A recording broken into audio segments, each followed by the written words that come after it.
Right, this is for all the classic car owners out there. If your car's running a carb, you probably want to pay attention here, because this could have seen Oscar going up in flames, and it could have seen the end of me as well.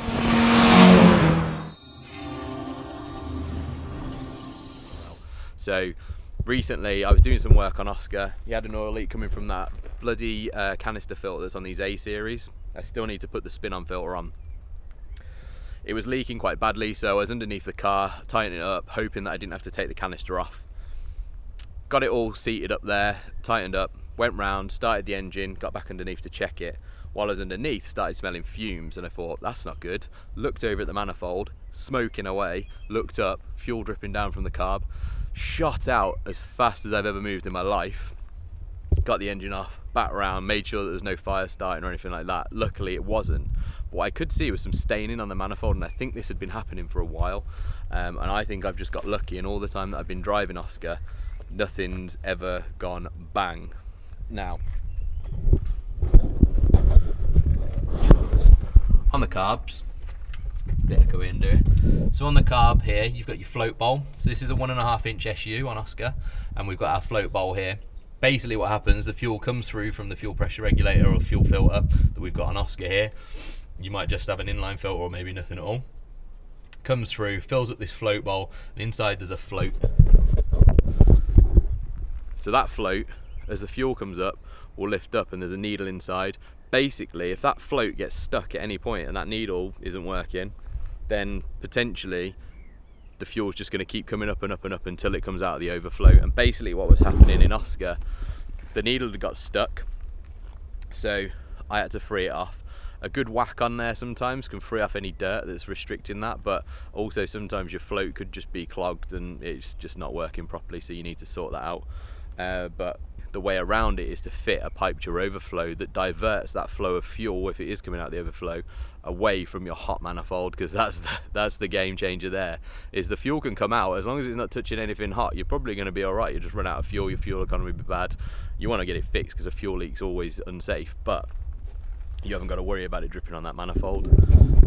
So what was happening, if we look directly down here, fuel was coming out of this pipe here, it was filling up on top of here, running down, and if you can just see down there, hitting that pipe down there, which gets very, very hot. Basically, I've run a pipe from here, just a little pipe clip, runs down, round, we can follow it around here, and then it exits the car just up under here. So, long and short of it is, if you've got a carb, you haven't attached a pipe to your overflow, and it's sitting above your manifold, which it's more than likely doing, put a fuel line on there, run that outside and down towards the floor, away from that hot manifold. If you don't, you run the risk that you're going to get a fire, and your beloved car could go up in smoke. So, highly recommend doing that.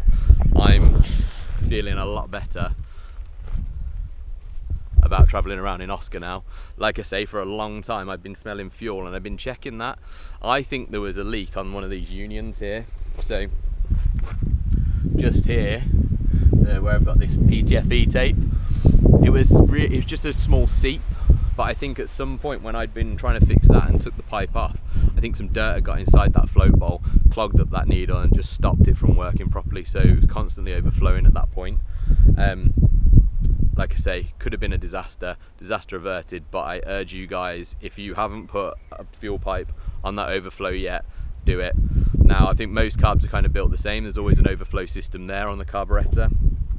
So even if you haven't got an SU carb, check it out, make sure that you're diverting that fuel away, and then you can kind of rest assured that that's one less fire issue you've probably got to worry about if you do get a fuel leak or a stuck float.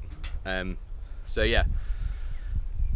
Thanks for watching, guys. I hope that tip helps you out and keeps you safe. I just wanted to share that story that I had, because, you know, it's pretty shitty if your car goes up in flames, and worse if you go up in smoke. So take care. I'll catch you in the next video.